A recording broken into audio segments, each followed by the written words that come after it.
ದಾಸೋಹಕ್ಕೆ ದ್ವಿಶತಕ ವಿಶೇಷ ಕಾರ್ಯಕ್ರಮಕ್ಕೆ ಸ್ವಾಗತ. ನಾನು ನಿಶಾ. ದಾಸೋಹಕ್ಕೆ ನಾಂದಿಯಾಡಿದ ಗುರುಮಠ 200 ವರ್ಷಗಳಿಂದ ನಿಂತಿಲ್ಲ ಅನ್ನ ಸಂತರ್ಪಣೆ. ಅದು ಸರ್ಕಾರದ ಹಂಗಿಲ್ಲದ ಏಕೈಕ ಆದಿಮಠ. ಕಂತೆ ಭಿಕ್ಷೆ ಬೇಡಿ ನಡೀತಿದೆ ಅನ್ನ ದಾಸೋಹ. ಇದುವೇ ಈ ಹೊತ್ತಿನ ವಿಶೇಷ. ದಾಸೋಹಕ್ಕೆ ದ್ವಿಶತಕ.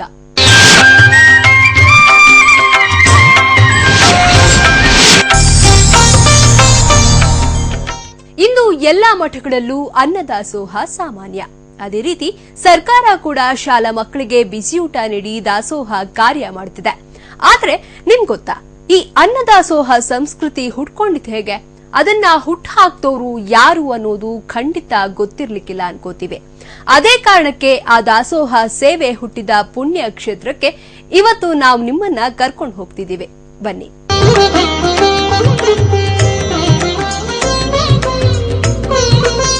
ಕಲಬೇಡ ಕೊಲಬೇಡ ಹುಸಿಯ ನುಡಿಯಲು ಬೇಡ, ಇದಿರ ಹಳಿಯ ಬೇಡ ತನ್ನ ಬಣ್ಣಿಸಬೇಡ, ಇದುವೇ ಅಂತರಂಗ ಶುದ್ಧಿ, ಇದುವೇ ಬಹಿರಂಗ ಶುದ್ಧಿ ಎನ್ನುತ್ತಾ ಸಮಾನತೆ ಸಾರಲು ಹೊರಟವರು ಅಣ್ಣ ಬಸವಣ್ಣ. ಕಾಯಕವೇ ಕೈಲಾಸ ಅನ್ನೋದನ್ನ ಇಡೀ ಜಗತ್ತಿಗೆ ಸಾರಿದವರು ಜಗಜ್ಯೋತಿ ಅಣ್ಣ ಬಸವಣ್ಣ. 12ನೇ ಶತಮಾನದಲ್ಲಿ ಬಸವಣ್ಣ ಹೇಳಿದ ಈ ಮಾತುಗಳನ್ನ ಇವತ್ತಿಗೂ ಅಳವಡಿಸಿಕೊಂಡು ಮುನ್ನಡೆಸ್ತಾ ಇರುವಂತಹ ಕೀರ್ತಿ ದಾಸೋಹ ಮಠ ಎಂದೇ ಖ್ಯಾತಿಯಾಗಿರೋ ಶ್ರೀ ಗುರುಮಲ್ಲೇಶ್ವರ ಮಠಕ್ಕೆ ಸಲ್ಲುತ್ತೆ.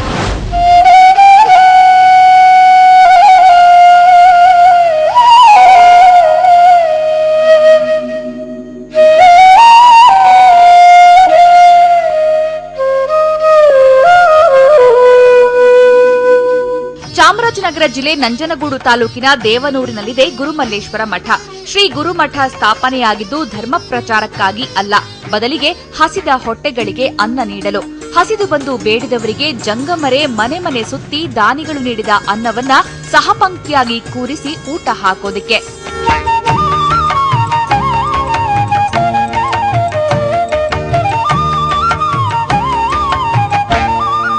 ಈ ಮಠ ದಾಸೋಹ ಮಾಡುವ ಉಳಿದ ಮಠಗಳಲ್ಲಿ ಮೇಲ್ಪಂಕ್ತಿಯಲ್ಲಿ ನಿಲ್ಲುತ್ತದೆ. ಸುತ್ತೂರು, ಸಿದ್ದಗಂಗಾ, ಆದಿಚುಂಚನಗಿರಿ, ತರಳಬಾಳು ಮಠಗಳು ಇಂದು ದಾಸೋಹ ಕಾಯಕ ಮಾಡುತ್ತಿದ್ರೆ ಅದಕ್ಕೆ ಸ್ಫೂರ್ತಿಯಾಗಿದ್ದೇ ದೇವನೂರಿನ ಶ್ರೀ ಗುರುಮಲ್ಲೇಶ್ವರ ಮಠ. ಅಷ್ಟೇ ಯಾಕೆ, ಸರ್ಕಾರ ಇಂದು ಮಧ್ಯಾಹ್ನ ಶಾಲಾ ಮಕ್ಕಳಿಗೆ ಬಿಸಿಯೂಟದ ದಾಸೋಹ ಮಾಡ್ತಿದೆ ಅಂದ್ರೆ ಅದಕ್ಕೆ ಕಾರಣವಾಗಿದ್ದು ದೇವನೂರಿನ ಗುರುಮಲ್ಲೇಶ್ವರ ಮಠ.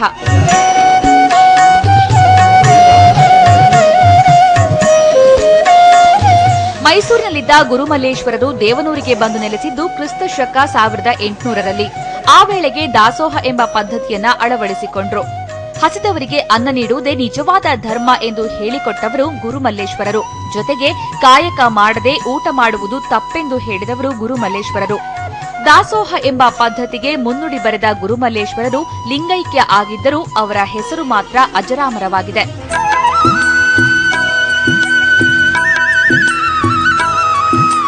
ಗುರುಮಲ್ಲೇಶ್ವರರು ಹಸಿದ ಹೊಟ್ಟೆಗಳಿಗೆ ಊಟ ನೀಡೋಕೆ ಅಂತ ಒಂದು ಸಣ್ಣ ಗುಡಿಸಲಿನಲ್ಲಿ ದಾಸೋಹ ಆರಂಭಿಸಿದವರು. ದಾಸೋಹ ಆರಂಭಿಸಲು ಆಹಾರ ಪದಾರ್ಥಗಳು ಇಲ್ಲವಾದಾಗ ಮನೆ ಮನೆಗೆ ಹೋಗಿ ದವಸ ಧಾನ್ಯಗಳನ್ನು ಸಂಗ್ರಹಿಸುತ್ತಿದ್ರು. ಹಸಿದ ಹೊಟ್ಟೆಗೆ ಅನ್ನ ನೀಡಲು 2 ಶತಮಾನಗಳ ಹಿಂದೆ ಹಚ್ಚಿದ ದಾಸೋಹದ ಕಿಡಿ ಇವತ್ತಿಗೂ ಆರಿಲ್ಲ. ಪುರುಷಾಯ ವಿದ್ಮಹೇ ವಕ್ರತುಂಡಾಯ ಧೀಮಹಿ. ಗುರುಮಲ್ಲೇಶ್ವರರ ನಂತರ 6 ಮಂದಿ ಮಠಾಧೀಶರು ಬಂದಿದ್ದರೂ ಯಾರೂ ಕೂಡ ದಾಸೋಹವನ್ನ ಕೈಬಿಟ್ಟಿಲ್ಲ. ಹೀಗಾಗಿಯೇ ದೇವನೂರ ಮಠ ದಾಸೋಹ ಮಠ ಎಂದೇ ಖ್ಯಾತಿ ಪಡೆದಿದೆ. ದೇವನೂರಿನ ಗುರುಮಲ್ಲೇಶ್ವರ ಮಠದಲ್ಲಿ ಪ್ರತಿನಿತ್ಯ ದಾಸೋಹ ನಡೆಯುತ್ತಿದೆ. ಸುಗ್ಗಿ ವೇಳೆ ಮಠಾಧೀಶರು ಊರೂರು ಸುತ್ತಿ ಸಂಗ್ರಹಿಸಿದ ದವಸ ಧಾನ್ಯಗಳು ಭಕ್ತರು ಪ್ರತಿನಿತ್ಯ ಮಠಕ್ಕೆ ತಂದುಕೊಡುವ ವಿವಿಧ ಆಹಾರ ಪದಾರ್ಥಗಳನ್ನು ಸಂಗ್ರಹಿಸಿಟ್ಟು ಪ್ರತಿನಿತ್ಯ ದಾಸೋಹ ಮಾಡಲಾಗುತ್ತಿದೆ. ಹಿಂದೆ ಸಣ್ಣದಾದ ಸೌದೆ ಒಲೆಯಿಂದ ಆಹಾರವನ್ನ ತಯಾರಿಸಿ ಬಂದ ಭಕ್ತರಿಗೆ ದಾಸೋಹ ಮಾಡಲಾಗುತ್ತಿತ್ತು.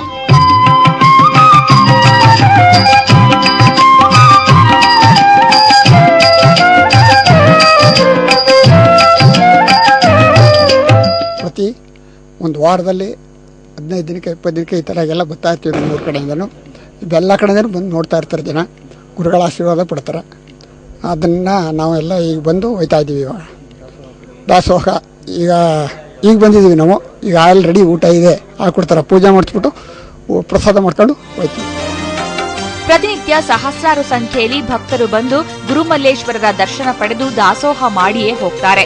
ಭಕ್ತರಿಗೆ ಪ್ರತಿನಿತ್ಯ ಪಾಯಸ, ಅನ್ನ, ಸಾರು, ಮಜ್ಜಿಗೆ, ಪಲ್ಯಗಳನ್ನ ಬಡಿಸಲಾಗುತ್ತದೆ. ಕಾರ್ತಿಕ ಮಾಸ ಮತ್ತು ಜ್ಯೇಷ್ಠ ಮಾಸದಲ್ಲಿ ವಿಶೇಷ ಪೂಜೆಗಳು ಮಠದಲ್ಲಿ ನಡೆಯಲಿದ್ದು ಆ ದಿನಗಳಂದು ವಿಶೇಷ ಊಟೋಪಚಾರ ಮಾಡಲಾಗುತ್ತದೆ.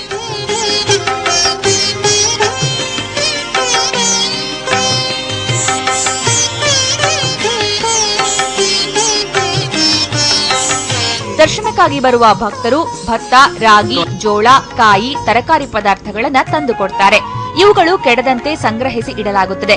ಸೌದೆಯಿಂದ ಹಿಡಿದು ಊಟ ಬಡಿಸುವ ಪಾತ್ರಗಳೆಲ್ಲವೂ ಭಕ್ತರು ನೀಡಿದ ಭಿಕ್ಷೆಯೇ ಆಗಿದೆ. ರಾಜಕಾರಣದ ಹಂಗಿಲ್ಲದೆ ನಡೀತಾ ಇರುವಂತಹ ಮಠ ಎಂದೇ ಹೇಳಬಹುದು. 2 ಶತಮಾನಗಳ ಇತಿಹಾಸ ಇರುವ ಗುರುಮಲ್ಲೇಶ್ವರ ಮಠದವರು ಸಹಾಯಕ್ಕಾಗಿ ರಾಜಕೀಯ ವ್ಯಕ್ತಿಗಳ ಬಳಿ ಭಿಕ್ಷೆ ಬೇಡಿದವರಲ್ಲ. ಬದಲಿಗೆ ಭಕ್ತರ ಮನೆ ಮನೆಗೆ ಹೋಗಿ ಕಾಯಕ ಮಾಡಿ ಭಿಕ್ಷೆ ಬೇಡಿ ಮಠವನ್ನ ಮುನ್ನಡೆಸುತ್ತಿದ್ದಾರೆ.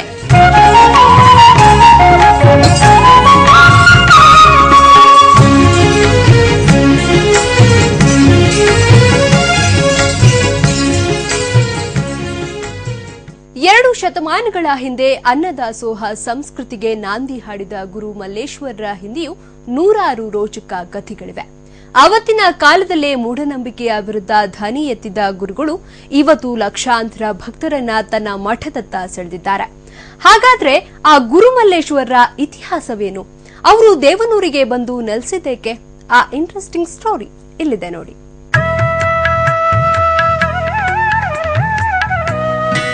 ಗುರುಮಲ್ಲೇಶ್ವರರು ಉತ್ತರದಿಂದ ಬಂದು ಮೈಸೂರಿನಲ್ಲಿ ನೆಲೆ ನಿಂತಿದ್ದವರು. ಪ್ರಸಾದ ಸ್ವೀಕಾರಕ್ಕಾಗಿ ಪ್ರತಿನಿತ್ಯ ಚೌಕಿ ಮಠಕ್ಕೆ ಬಂದು ಹೋಗ್ತಿದ್ದರು.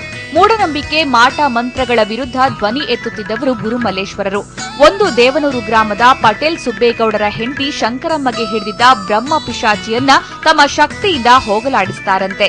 ಆಗ ಗುರುಮಲ್ಲೇಶ್ವರರ ಪವಾಡಕ್ಕೆ ಬೆರಗಾದ ಸುಬ್ಬೇಗೌಡರು, ನೀವು ನಮ್ಮೂರಲ್ಲೇ ಇರಬೇಕು, ನೀವು ಇರಲು ಬೇಕಾದ ಎಲ್ಲಾ ಸೌಕರ್ಯಗಳನ್ನ ಕೊಡ್ತೀನಿ ಅಂತ ಹೇಳಿದ್ರಂತೆ.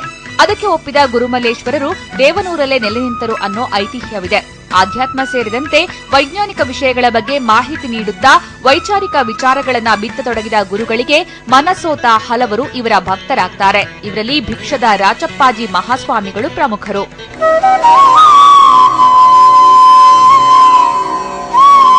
ಗುರುಮಲ್ಲೇಶ್ವರರನ್ನ ಗುರುಗಳಾಗಿ ಸ್ವೀಕರಿಸಿ ರಾಚಪ್ಪಾಜಿ ಸ್ವಾಮೀಜಿಗಳು ಮನೆ ಮನೆಗಳಿಗೆ ತೆರಳಿ ಭಿಕ್ಷಾಟನೆ ಮಾಡಿ ಮಠ ನಿರ್ಮಾಣ ಮಾಡಲು ಶ್ರಮಿಸಿದ್ರು. ಕ್ರಿಸ್ತಶಕ 1821 ಜೂನ್ 12ರ ದಿನ ಗುರುಮಲ್ಲೇಶ್ವರರು ಐಕ್ಯರಾದರು. ಅವರು ಐಕ್ಯರಾದ ಮೇಲೆ ಮಠದಲ್ಲಿ ದಾಸೋಹ ಸೇವೆ ಮತ್ತಷ್ಟು ಪ್ರಸಿದ್ಧಿಯಾಯಿತು.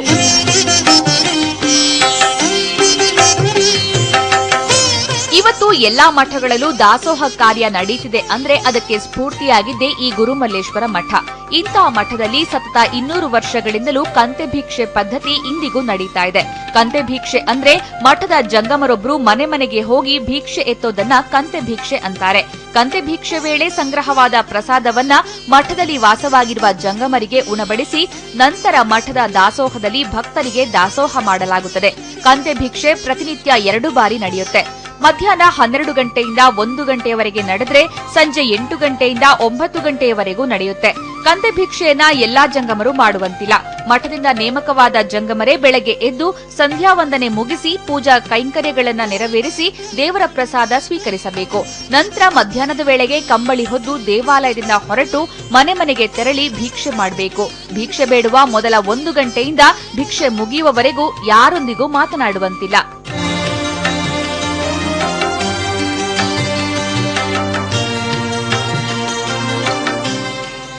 ದಿನನಿತ್ಯ 2 ಟೈಮ್ ಕಂತೆ ಭಿಕ್ಷೆ ಮಾಡ್ತಾ ಇರ್ತೀವಿ. ಬಂದಂಥ ಭಕ್ತರಿಗೆಲ್ಲ ದಾಸೋಹ ಮಾಡಿ ಇಕ್ಕೋದು ಎಲ್ಲ ಕಂತೆ ಭಿಕ್ಷೆ ಕಾಯಿಕಲ್ಲಿ ಬಂದಂಥ ಪ್ರಸಾದನೆಲ್ಲ ಬಂದ ಜನಗಳಿಗೆಲ್ಲ ಇಡ್ತೀವಿ. ಆ ಟೈಮಿಗೆ ಬಂದಂಥ ಪ್ರಸಾದನೆಲ್ಲ ಬಂದಂಥ ಭಕ್ತರಿಗೆಲ್ಲ ಇಡ್ತೀವಿ. ಗುರುಮಲ್ಲೇಶ್ವರ ಮಠದ ಮಠಾಧಿಪತಿಗಳೇ ಸುಗ್ಗಿಯ ವೇಳೆ ಪ್ರತಿಯೊಂದು ಗ್ರಾಮಗಳಿಗೂ ಭೇಟಿ ನೀಡಿ ಭತ್ತ, ರಾಗಿ, ಜೋಳ, ವಿವಿಧ ಬಗೆಯ ಕಾಳುಗಳನ್ನ ಸಂಗ್ರಹಿಸುತ್ತಾರೆ. ಪ್ರತಿಯೊಬ್ಬರು ತಮ್ಮ ಕೈಲಾದಷ್ಟು ಸಹಾಯವನ್ನ ಮಾಡ್ತಾರೆ.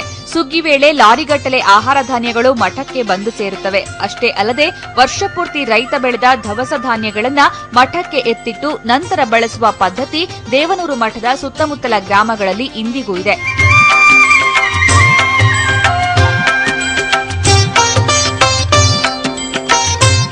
ದೇವನೂರಿನ ಇಲ್ಲಿನ ದಾಸೋಹ ಮಠದಲ್ಲಿ ಮೇಲು ಕೀಳು ಬಡವ ಬಲ್ಲಿದನೆಂಬ ಯಾವುದೇ ತಾರತಮ್ಯವಿಲ್ಲ.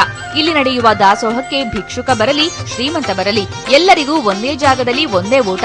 ರಾಜಕೀಯ ಮುಖಂಡರೇ ಬರಲಿ ಮಂತ್ರಿಗಳೇ ಬಂದರೂ ಕೂಡ ಇಲ್ಲಿ ಮಾಡಿದ ಅಡುಗೆಯನ್ನೇ ಬಡಿಸಲಾಗುತ್ತೆ ಹೊರತು ವಿಶೇಷವಾಗಿ ತಯಾರು ಮಾಡಲ್ಲ. ನಿತ್ಯ ನೂರಾರು ಜನರು ಇಲ್ಲಿ ಬಂದು ಊಟವನ್ನ ಮಾಡ್ತಾರೆ. ಅಂತೆಯೇ ಇಲ್ಲಿ ಶ್ರೀ ಗುರುಮಲ್ಲೇಶ್ವರರ ಗದ್ದುಗೆಗೆ ಪೂಜೆ ಸಲ್ಲಿಸುತ್ತಾರೆ. ಇಲ್ಲಿಗೆ ಬಂದವರು ಹಸಿದು ಹೋದ ಉದಾಹರಣೆಯೇ ಇಲ್ಲವಂತೆ. ಬಂದವರಿಗೆ ಮೊದಲು ಊಟ ಬಡಿಸಿ ಆಮೇಲೆ ಉಳಿದ ವಿಚಾರವನ್ನ ಮಾತನಾಡುವ ಸಂಸ್ಕೃತಿ ಈ ದಾಸೋಹ ಮಠದ್ದು.